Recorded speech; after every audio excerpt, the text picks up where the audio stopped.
Hey everybody, I decided to do a video that's sort of breaking away from what I normally do on this channel, and this will have nothing to do with firearms at all.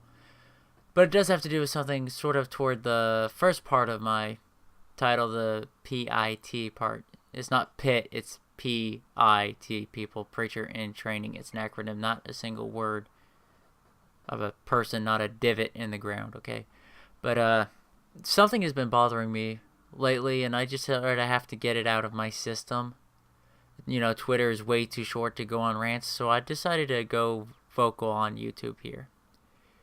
And that is, I see all over the place, at least in the religious circles I'm in, the independent, fundamental, Bible thumping, gravy sopping, old time religion kind of religious circles, okay?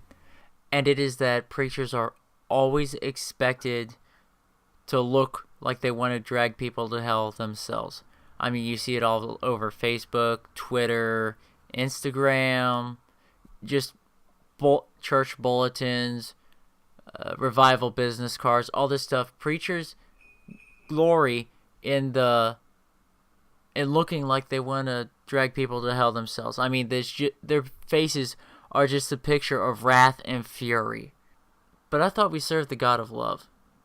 I mean, we serve the God that gave his only son to die so that we don't have to live in eternal punishment when we do die. So if we serve that God, then why don't we look and sound like we serve that God? I mean, if we look and sound like we want to drag people to hell ourselves, what separates us from these Islamic jihadists? I mean, their message is filled with hate and wrath, and if we fill our messages with hate and wrath, what's the difference? We just have a different Bible we're spewing hatred from. Why don't we lay out just what the Bible plainly says and give them the choice, leave the choice up to them? Let's say I was going to rob a bank, violently rob a bank, use some firearms. Now, there again, purely hypothetical. Say I wanted to do this, and an officer found out that I wanted to do this.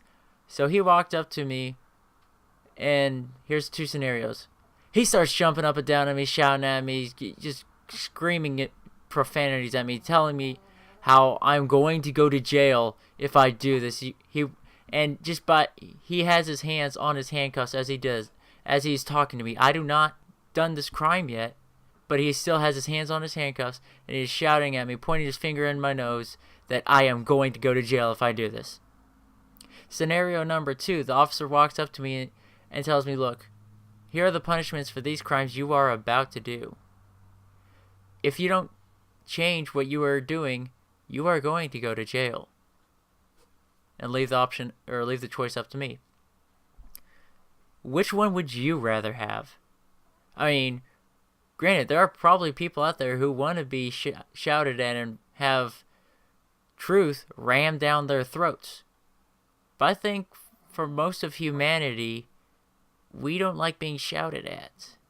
I mean, for people with a rebellious streak, it just causes that rebellious spirit to come out of them, and they want to do it more just because you shouted at them. Not saying that it's right, but it does exist. So I honestly think us preachers need to stop this hate-filled speech and picture taking. Quit putting your Satan face on when you're preaching, or when somebody's getting ready to take a picture. Don't pose to make it look like you're an MMA fighter getting ready to shout their victory down somebody's throat, okay? Try being like Paul. Reason with them. Use Bible references. Bible references help out a whole lot. So, and just lay out what the Bible says, lay out the truth, lay out sound logic, and combine all those together and let the people make their decision. Just a simple thought, for what it's worth, from a preacher boy, college kid that doesn't really know much. But I'll still remind you all to walk a Christian walk and carry a loaded Glock.